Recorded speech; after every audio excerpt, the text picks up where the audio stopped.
여러분 키자니아라는 곳을 아세요? 키자니아라는 아이들이 이제 놀 수 있는 공간이 있는데요. 무언가 이제 혼자 할 수 있는 정도의 나이가 되면 그곳에 가면 진짜 재밌게 놀 수가 있습니다. 그곳에는 키자니아라고 하는 또 다른 세상이 존재를 해요. 예를 들면 이런 겁니다. 거기에는요, 거기서만이 사용하는 돈이 있어요.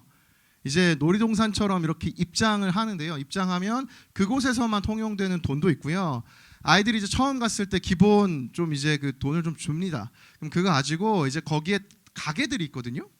마을이 하나 있는데요. 뭐 소방서도 있고, 뭐 사이다집도 있고요, 병원도 있고요, 뭐 춤추는 곳도 있고요. 되게 다양한 가게들이 있는데 대부분 모든 가게들이 다 우리 현실에 있는 가게들입니다. 그러니까 뭐 농심 새우깡 있고요, 오뚜기 라면 있고요, 베스킨 라빈스 있고요, 가나 초콜릿 있고요, 뭐 G마켓 들어와 있고요.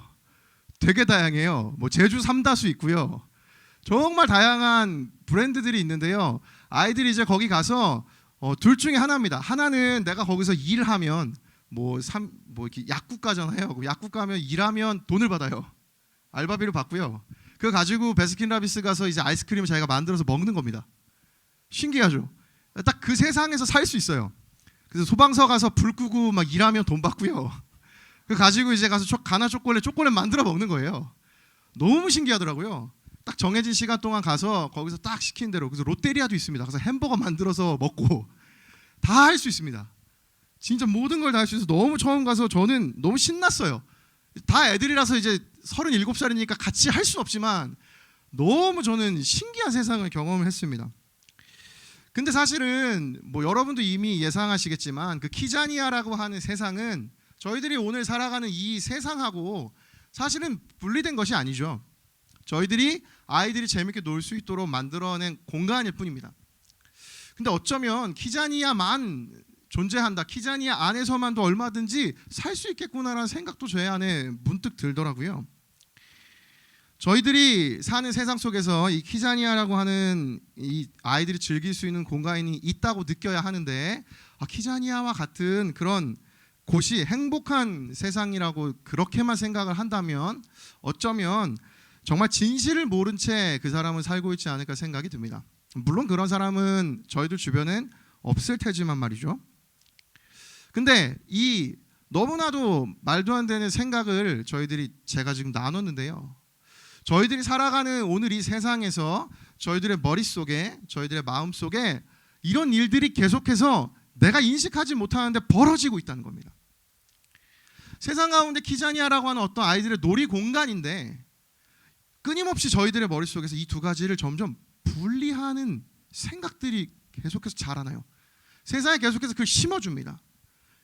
무언가를 계속 분리해 갑니다. 그게 무엇일까요? 오늘 설교에서 제가 이 이야기를 좀 다루고 싶습니다. 여러분, 세상과 신앙생활을 여러분이 이 두 가지를 놓고 생각하실 때 여러분은 어떻게 생각하십니까? 여러분, 신앙생활은 다르고 또 세상에서 내가 살아가는 일상은 좀 다르다라고 혹시 생각하고 계시진 않나요? 교회를 와서 생활하는 나의 모습이 있고 이제 월요일부터 토요일까지 또 세상을 살아가는 나의 모드가 있어서 이 두 가지의 어떤 이 격차를 저희들은 살아가면서 크게 느끼게 됩니다.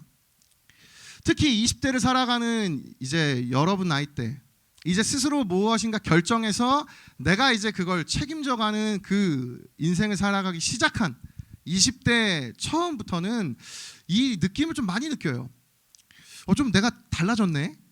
근데 옛날에는 좀 교회도 열심히 다녔고 좀 뭐 학교 생활하면서도 큰 어떤 차이가 없었는데 왜 점점 대학을 다니면서 세상을 알아가면서 직장을 다니면서 왜 내 인생이 점점 이렇게 좀 뭔가 나뉘는 것 같지?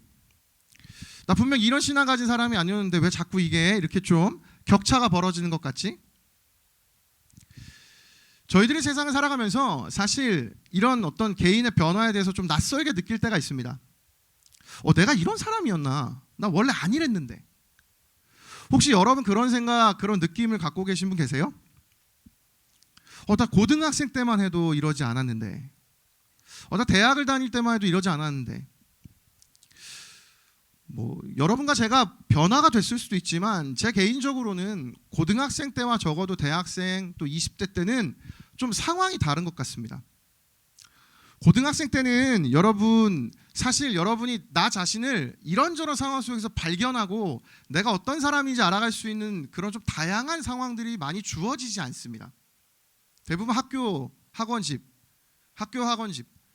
벌어질 수 있는 가능성은 많지 않다고요. 또래 집단 안에서만 지내기 때문에 새로운 나의 모습을 발견할 어떤 기회들이 많이 없습니다. 근데 이제 20대가 되고 학교에 갔더니 좀 더 나이 차이가 많이 나는 사람들, 저는 여러분 학번 몇 학번이에요? 이제 올해 들어간 사람들이 20학번이에요? 20학번! 와, 저 03학번이거든요. 우아라니요. 나도 엄연한 존재고 인간인데 우아라니. 제가 03으로 학교에 갔을 때 근데 제가 97학번 있었거든요. 저는 진짜 그 형들을 보면서 진짜 우아했습니다. 진짜로 생각해보면 이제 7살밖에 차이가 안 나는데 사실 저와 여러분이 그렇게 따져보면 지금 몇 살 차이? 17살 차이죠? 우아라니요. 아니 내 진짜 우아라니 곧 온다 이제. 저에게도 그때 97학번이 너무 큰 존재였지만 제가 뭘 얘기하는 것조차 지금 까먹었네요. 너무 충격을 받아가지고 학교를 다니면서 97학번처럼 이렇게 큰 차이가 있는 사람들을 만나면서 너무 놀란 거죠. 오, 97학번이라는 존재가 있구나. 예. 근데 여러분 이런 경험들을 하게 되면서 나를 새롭게 발견하게 된다는 것입니다. 그러면서 하나둘 신앙과 나의 삶에 있어서 무언가의 괴리를 느끼게 돼요. 여러분은 어떠세요? 그러다 보면 이런 생각이 들게 되죠. 신앙생활은 신앙생활이고 내 인생은 나의 인생이야. 여러분 신앙생활을 어떤 목적과 어떤 방향으로 어떤 의미로 여러분 이 신앙생활을 하고 계십니까? 여러분에겐 이 신앙생활이 나의 이 일상에 어떤 영향들을 지금 주고 계세요? 여러분의 인식 속에 이 두 가지를 어떻게 받아들이고 계십니까? 여러분 혹시 이 두 가지를 분리시키고 계신 것은 아니에요? 여러분 어떻습니까? 한번 곰곰이 생각해 보십시오. 오늘 본문에 저희들이 살펴보고 있는 이 에스라 이 말씀도 사실은 여지없이 이 분리된 모습들을 보여줍니다. 지난주 살펴봤던 것처럼 이스라엘 백성들 약 5만 명이 이제 그 페르시아 제국 고레스 왕의 선포로 인해서 이스라엘로 돌아옵니다. 그리고 자신들이 돌아온 이스라엘 그 땅을 바라보았을 때 처음 마주했던 건 사실 70년 전에 이미 무너지고 뭐 전쟁 가운데 패배했던 그 폐허, 그 공간만이 그들을 기다리고 있었습니다. 도착을 했는데 5만 명의 사람이 모두 이 예루살렘 성전이 존재했던 그 도시에 다 살 수가 없어서요. 각자 70년 전에 각자의 가문이 살던 지역들로 이렇게 흩어집니다. 그래서 먼저 자신들의 집을 짓고 우리가 이제 성전을 다시 건축할 수 있도록 좀 우리 삶을 좀 정비하자. 그렇게 해서 각자 지역으로 돌아갔다가 7개월이 흐른 뒤에 오늘 본문처럼 다시 한 자리에 모이게 됩니다. 지금 저희들이 살펴보고 있는 에스라의 흐름이 이렇게 해서 진행되고 있어요. 그리고 그들이 다시 7개월 만에 모여서 처음으로 행동했던 것이 있습니다. 그것은 제단을 쌓은 것입니다. 그 장면이 본문 3절인데요. 3절과 4절인데요. 세 번역으로 한번 읽어보려고 합니다. 한번 우리 같이 읽어보겠습니다. 시작. 그들은 그 땅에 사는 백성들이 두렵기는 하지만 제단이 서 있던 옛터에 제단을 세우고 거기에서 아침 저녁으로 주님께 번제를 드렸다. 초막절이 되니 기록된 대로 그 절기를 지켰다. 번제를 드렸다. 네. 여기서 여러분 에스라 이 느헤미야서의 전체적인 흐름을 먼저 이해하셔야 합니다. 이스라엘 백성들 나라가 멸망하고요. 그들이 다시 돌아왔을 때 이스라엘 백성들이 돌아온 이유가 있죠. 성전을 다시 짓고 또 이 도시, 이 나라를 다시 한번 회복하는 것입니다. 그래서 에스라서에서는 그들이 먼저 그 무엇보다 하나님을 찬양하기 위해 가장 중요하게 생각했던 성전을 짓습니다. 에스라서에는 성전을 지어요. 그걸 재건해요. 그리고 느헤미야서는 그걸 지은 다음에 함께 그 도시에서 살아가야 했기 때문에 성벽을 짓습니다. 이 두 가지 성전과 성벽을 짓는 이야기가 저희들이 살펴보고 있는 이 에스라 느헤미야서 이야기예요. 그런데 오늘 본문에서 지금 재미난 일이 한 가지가 있습니다. 아직 성전을 짓기도 전에 이스라엘 백성들이 지은 것이 있다는 것이에요. 그것이 바로 제단입니다. 근데 여러분 이 제단이 성전을 짓기 전에도 먼저 지었다는 근거가 있어요. 그건 6절 말씀인데요. 한번 보십시오. 일곱째 달 초하루부터 비로소 여호와께 번제를 드렸으나 그때 여호와의 성전 지대는 미처 놓지 못한지라. 여호와의 성전의 어떤 기초는 아직 놓아지지 않은 때에 그 안에 제사를 드리던, 다시 말하면 하나님께 예배를 드리던 제단은 지금 먼저 지었다는 것이에요. 여러분 그럼 제단을 먼저 지었다는 건 무슨 의미일까요? 성전을 짓기 전에 제단을 먼저 지었다는 것은 건물을 짓기 전에 이스라엘 백성들이 먼저 하나님께 예배하는 예배가 회복되었다는 것을 의미합니다. 그러니까 지금 다 돌아왔는데 아직 예배 공간도 없고요. 자신들 집도 지금 허름하고요. 지금 의지할 수 있는 게 많이 없어요. 그런데 그들이 가장 먼저 지은 것이 제단이랍니다. 그럼 이게 의미하는 게 무엇인가? 하나님께 먼저 예배드리는 것이 회복되었다는 것이에요. 폐허와도 같았던 그 땅에 돌아와서 이스라엘 백성들이 가장 먼저 회복한 것이 예배라는 사실입니다. 이스라엘은 멸망했고 다시 그 시작의 그 첫 출발에서 가장 먼저 회복된 것이 예배라는 것이에요. 근데 한 가지 문제가 생깁니다. 정작 그들이 지어야 할 성전을 짓지 못하게 된 것이에요. 이 에스라 4장 4절부터 5절 말씀 한번 제가 읽어드리겠습니다. 이로부터 그 땅 백성이 유다 백성의 손을 약하게 하여 그 건축을 방해하되 바사왕 고레스의 시대부터 바사왕 다리오가 즉위할 때까지 관리들에게 뇌물을 주어 그 계획을 막았으며. 여러분 저를 보세요. 이스라엘 백성들이 이 땅에 돌아와서 예배를 드리기 시작했는데 자 이제 제단을 지었으니 성전을 지어야 하잖아요. 그런데 지금 이스라엘 백성들이 성전을 짓지 못하게 되었어요.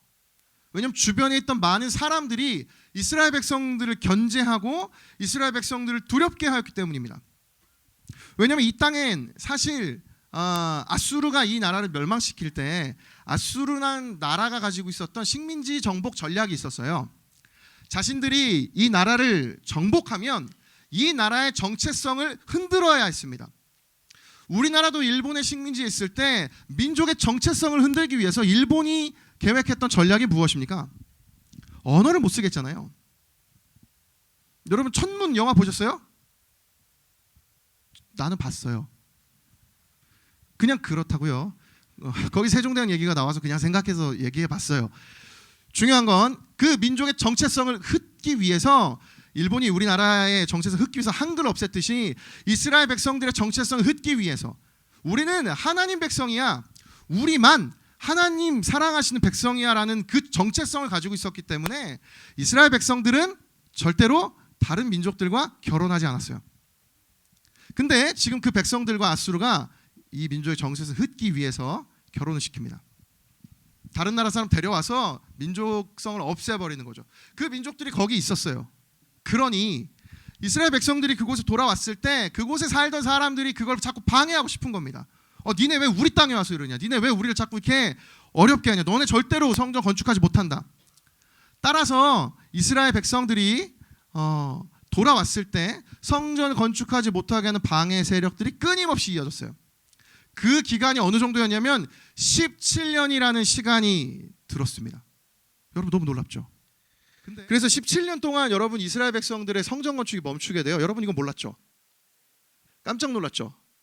그냥 성전에서 그냥 돌아와서 성전 지었을 거라고 생각했는데 사실 예배가 회복되고 이제 무언가 이루어질 것만 같던 때에 그들은 성전을 짓지 못했습니다. 무려 17년이라는 시간 동안요.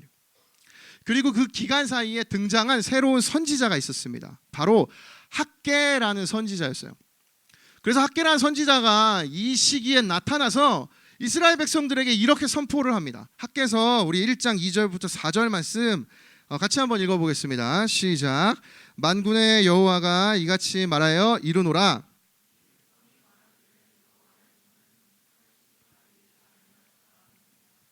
여호와의 말씀이 선지자 학개에게 임하여 이르시되 이 성전이 황폐하였거늘 너희가 이때에 판벽한 집에 거주하는 것이 옳으냐? 이스라엘 백성들이 어떤 상황이 됐냐면 돌아와서 자신들의 어떤 집을 짓고 예배를 드리기 시작했는데 거기까지였다는 것입니다. 더 이상 하나님께서 주셨던 그 비전, 하나님의 꿈을 이뤄가는 데 있어서는 이미 희망을 잃은 지 오래예요. 2절에서 이렇게 얘기하잖아요. 이 백성이 말하기를 여호와의 전을 건축할 시기가 이르지 아니하였다. 아니, 하나님의 전을 지으라고 하나님 보내주셨는데 이스라엘 백성들이 수많은 방해 전략 때문에 그들의 꿈을 잃어버리고 그저 판벽한 집, 그냥 자기 살기 좋은 집만 만든 겁니다. 저는 근데 이 설교를 준비하면서 한 가지 질문이 떠오른 거예요. 그럼 이스라엘 백성들은 17년 전 성전이 지어지기도 전에 지었던 제단 위에서 그들은 계속해서 예배를 드렸을까요? 이스라엘 백성들은 계속해서 예배를 드려왔습니다. 심지어 이 나라가 멸망하기 전에도 하나님이 끊임없이 선지자들에게 너희들 이스라엘 회개해야 한다, 돌아와야 된다, 그 선포하던 때에도, 끊임없는 죄를 짓고 있던 때에도 이스라엘 백성들은 여전히 하나님을 믿었어요. 언제나 하나님 말씀하신 대로 그 절기를 지키고 예배의 형식을 지키고 매일 번제를 드렸어요. 아까 에스라 3장 보면 여러분 매일 번제를 드립니다. 하나님 앞에 예배 드리는 거 매일 드렸어요. 아침과 저녁으로 동물을 잡아 드렸다고요. 그걸 17년 동안 해온 겁니다. 여러분 신기하지 않습니까? 여러분 의문이 들지 않아요? 어떻게 이스라엘 백성들이 예배했는데, 하나님 앞에 나와서 그 예배가 회복됐는데 왜 하나님을 향한 꿈은 멈춰 있었던 걸까요? 저는 그게 너무나 신기했습니다. 여러분 그렇지 않아요? 여러분 오늘 예배 드리러 오셨잖아요. 여러분 지금 하나님 앞에 예배 드리고 있잖아요. 여러분 삶으로 다시 돌아갔을 때 여러분 삶은 어떻게 되고 있나요? 여러분 그대로 머물러서 아직은 여호와의 집을 지을 때가 아닙니다. 여러분 그렇게 고백하는 인생으로 혹시 살아가고 계신 것은 아닙니까? 이들에게 학개가 이 무언가 지금 잘못되고 있는 이스라엘 백성들에게 한마디 말씀을 들려줍니다.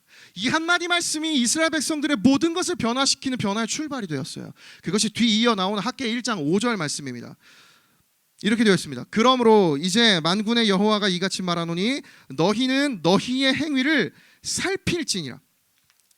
여기 너희의 행위를 살필지니라, 이 말씀은 세번역 성경으로 보면 좀 더 이해하기 쉬운데요. 어떻게 되어 있냐면 제가 말씀드릴게요. 너희는 살아온 지난 날을 곰곰이 돌이켜 보아라. 그러니까 이스라엘 백성들이 지금 무언가 잘못되고 있을 때 학개가 들려준 것이 이겁니다. 너희들 너희의 행위를 살펴라. 너희들 너희의 살아온 지난 날을 곰곰이 되돌아보아라. 곰곰이 돌이켜 보아라. 하나님께서 내 삶에 어떻게 일하셨는가 곰곰이 돌아보는 그 시간이 우리에게 무언가 진정한 예배의 회복으로 우리를 인도하고 변화시킨다는 것입니다. 이 행하신 일을 곰곰이 돌이켜서 이 성경의 표현대로 나의 행위를 살피는 이 일을 할 때 어떠한 일이 벌어지는가, 그 뒤에 학개서 1장 12절에 이렇게 되어 있습니다. 스알디엘의 아들 스룹바벨과 여호사닥의 아들 대제사장 여호수아와 쭈루루룩 읽어서요, 마지막 파란색, 백성이 다 여호와를 경외하며. 여러분 결론적으로 이스라엘 백성들 하나님 앞에 분명 예배를 드렸습니다.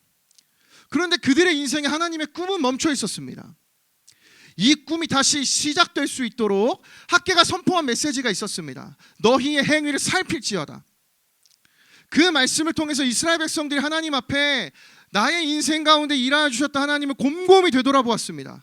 그때 그들에게 생겨난 변화가 무엇인가? 백성이 다 여호와를 경외함이 회복되었다는 것입니다. 여러분 경외하다 무슨 뜻인지 대부분 다 아시죠? 두 가지의 의미가 공존합니다. 첫 번째, 경외함은 하나님에 대한 두려움이에요. 주님은 이 모든 것을 심판하실 수도 있고 모든 것을 다스리시는 분이시고 모든 것 주관하고 계신 분이시구나. 내가 죄인된 자로서 하나님 앞에 이 두려운 마음을 가져야 합니다. 그분이 다 모든 것을 이루시니까요. 그러나 두 번째, 그분이 모든 것을 다 이루시기 때문에 끝까지 나를 책임져 주신다. 이 마음을 가지고 하나님을 높여드리는 것이 여호와를 경외하는 것이에요. 주님을 두려워하지만 주님을 높여드리는 것, 모순되는 것만 같은 이 두 가지가 공존하는 것이 경외함이라는 것입니다. 여러분, 여러분의 삶에 하나님 정말 두려워하고 계십니까? 여러분 진짜 하나님 말씀대로 살아가지 않는 나의 인생을 돌아보면서 스스로 괜찮다고 이야기하는 것은 아닙니까? 여러분 하나님 두려워해야 합니다. 동시에 여러분 하나님 찬양하고 살아야 돼요. 이 세상을 말씀으로만 만드신 분입니다. 여러분, 저희들의 머리털을 다 하시는 분이신데, 저 이번 주에 머리 잘랐어요. 이것도 그냥 졸리니까 얘기해 주는 겁니다. 여러분, 우리의 모든 걸 다 하시는 분이신데 그분을 찬양하지 않을 수가 있습니까? 저는 그래서 여러분, 이 설교 준비하면서 궁금한 게 있었어요. 여러분, 진짜 언제 여러분 뜨겁게 하나님을 예배해 보셨습니까? 여러분, 그때 다 있지 않습니까? 여러분, 중학교 시절, 여러분, 고등학교 시절, 여러분 진짜 마음이 가난했던 그때, 여러분 하나님 마음껏 예배했던 그때가 분명히 있을 텐데, 여러분 오늘은 어떻습니까? 여러분 정말 여러분의 삶에 이 하나님을 여러분 경외하며 살아가고 계십니까? 여러분, 우리 이거 회복해야 합니다. 오늘 이 고백이 저희들 안에 진정으로 이루어져야 합니다. 주님, 제가 주님을 높여드립니다. 주님을 찬양합니다. 내가 주님을 경외합니다. 오늘 본문이 저희들에게 들려주시는 메시지가 바로 이것입니다. 근데 사실 여러분, 이것이 결코 쉽지만은 않습니다. 왜냐하면 아까 설교 초반에 말씀드렸던 것처럼 여러분 저희들은 어쩌면 키자니아를 자꾸 내가 살아가는 세상이라고 생각하는, 나의 머릿속에 자꾸 나의 세상과 나의 삶과 하나님을 분리하고 있습니다. 제가 한 주 이렇게 보내면서요, 이 박영선 목사님이라는 분이 쓰신 우리와 우리 자손들이라는 책이 있어요. 근데 그 책에 보면 세상에 이어져 온 어떤 철학의 흐름을 들려줬는데요, 제가 그걸 읽으면서 너무나 이해가 됐습니다. 전 철학가가 아니라서 제가 혹시나 잘못 설명하거나 이런 거 있으면 나중에 알려주세요. 이 세상의 흐름만 여러분이 아시면 오늘 우리가 왜 내가 이렇게 사고하고 생각하는지가 거기에 힌트가 있어요. 여러분, 저희들이 살아가는 시대를 지금 어떤 시대라고 부르고 있나요? 포스트 모던 시대라고 부릅니다. 한글로 풀면 모던 시대, 그러니까 근대 시대 후. 근대라는 시대가 있었어요. 모더니즘이 만연했던 시대. 이 시대의 후를 저희가 살고 있어요. 자, 그럼 너무 간단하죠. 그 시대는 어떤 시대였는데? 세 개를 확인할 수 있습니다. 근대라는 시대 전, 근대라는 시대, 그래서 지금 내가 사는 이 군대 이후의 시대. 근대 전, 이 시대부터 오늘날까지 제가 간략하게 설명을 해볼게요. 이 근대 이전 시대에는요, 이 세상의 모든 것을 신앙의 관점으로 보았습니다. 세상을 만든 건 신이고, 특별히 기독교가 모든 세상에 많은 권력을 가지고 있었던 때이기 때문에 기독교 신앙으로 세상을 이해했어요. 오늘날 우리는 전혀 이해가 안 되죠. 어떻게 종교로 세상을 이해해? 과학과 이성이 있는데, 그게 이 흐름 속에서 무언가 변화가 생겼기 때문에 벌어진 일입니다. 여러분, 제가 이 세상의 비밀을 발견했어요. 왜 우리가 지금 이렇게 살고 있는가? 이전 시대에는요, 태양이 뜨는 건 하나님이 이루어 주신 일이었어요. 어느 누구나 그렇게 이해했습니다. 근데 약간 문제가 발생했어요. 토마스 아퀴나스라는 사람 아시죠? 아마 수능을 본 이제 01또래들에게는 아주 뜨끈뜨끈한 사람일 수도 있는데요. 뭐 세계사 공부하고 하니까요. 이 토마스 아퀴나스라는 사람이 하나의 주장을 했어요. 이 세상을 둘로 나눈 겁니다. 어떻게 나눴냐면 이렇게 딱 선을 긋고요. 세상은 둘로 나뉘어져 있어. 이 선의 밑쪽은 자연 세계야. 근데 눈에 보이는 세계. 그리고 이 선 위는 초월 세계야. 눈에 보이지 않는 세계. 근데 그가 나누었던 이유가 있었습니다. 왜 나누었는가? 자연 세계, 내가 보이고 만져지고 막 이렇게 막 살찌고 막 이런 세대 있죠. 이 세계를 넘어서는 초월적인 세계가 있다를 얘기하고 싶어서 이 두 가지 나눈 거예요. 근데 이게 이상하게 흘러갑니다. 그래서 어떻게 되냐면 세상은 둘이야. 초월적인 영역이 있고 우리의 세상이 있어. 그러니까 하나님은 초월적인 영역에 일하시고, 세상은 인간의 이성과 합리적인 사고와 과학만으로도 얼마든지 설명할 수 있어로 변질된 거예요. 그랬기 때문에 이 시대 이후 중세시대 기독교가 타락하고 변질되고 이러면서 사람들이 진리가 하나였다고 믿었습니다. 진리는 하나님이라고 믿었어요. 근데 거기서 변화가 시작돼요. 틀렸다. 그리고 세상은 분명 그 둘이다. 우리가 믿어온 건 초월적인 영역이었구나. 바보 같은 녀석들.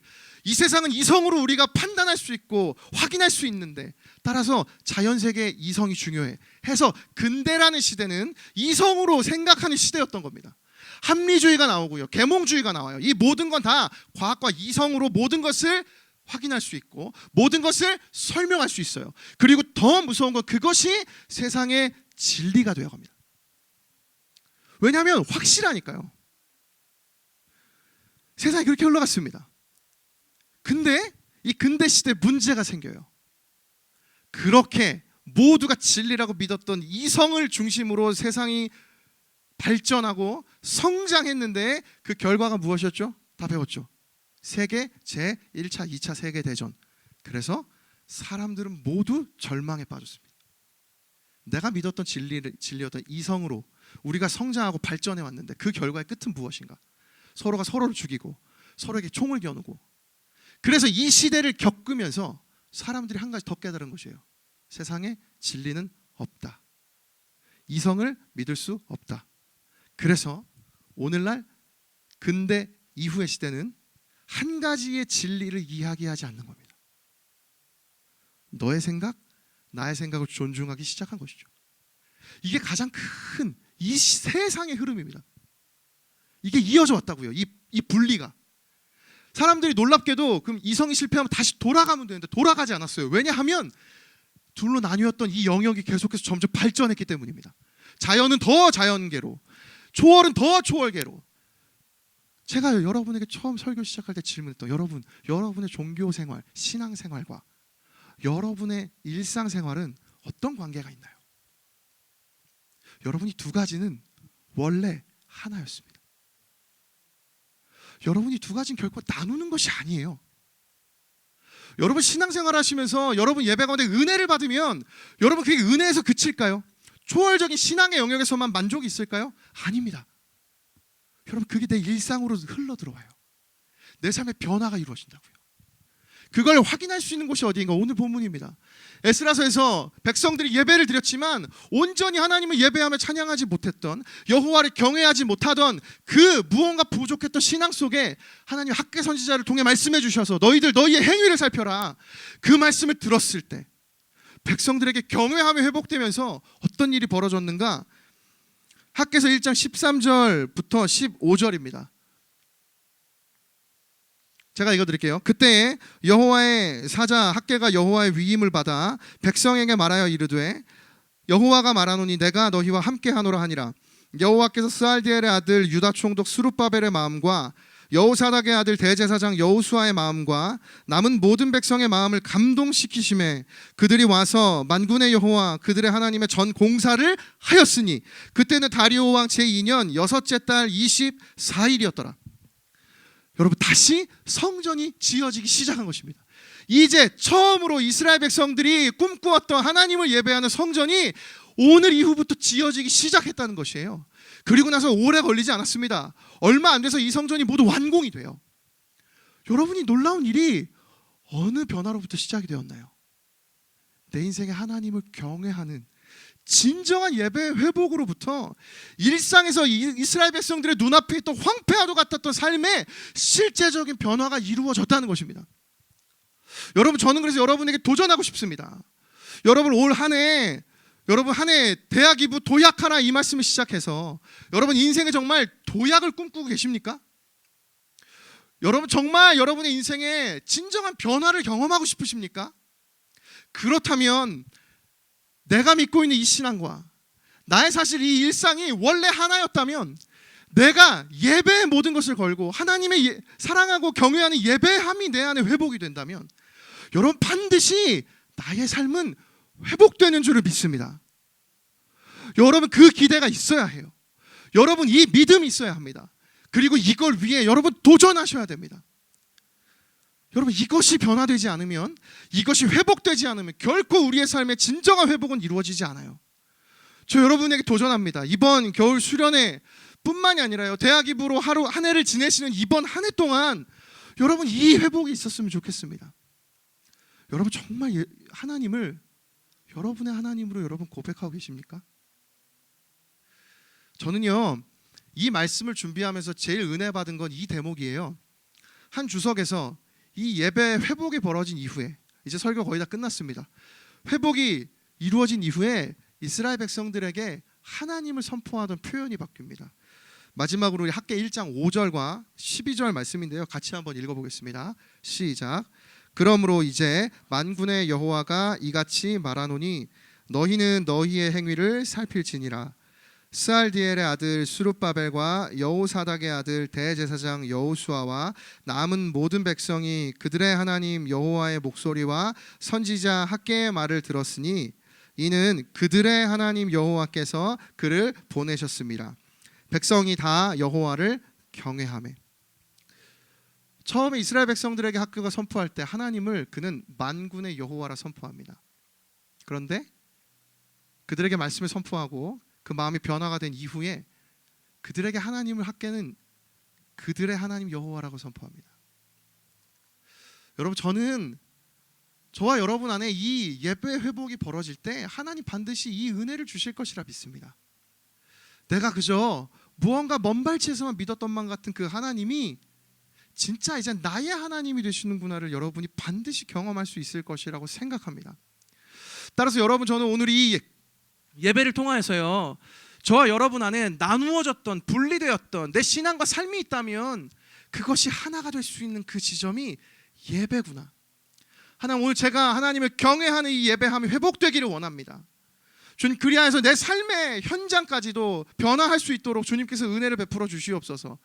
저 여러분이 영적인 도전으로 여러분이 달려가시고 하나님 앞에 여러분의 삶의 결단과 그래서 하나님 부어주신 그 은혜를 누리시는 저희 모두가 되기를 예수님의 이름으로 축복합니다.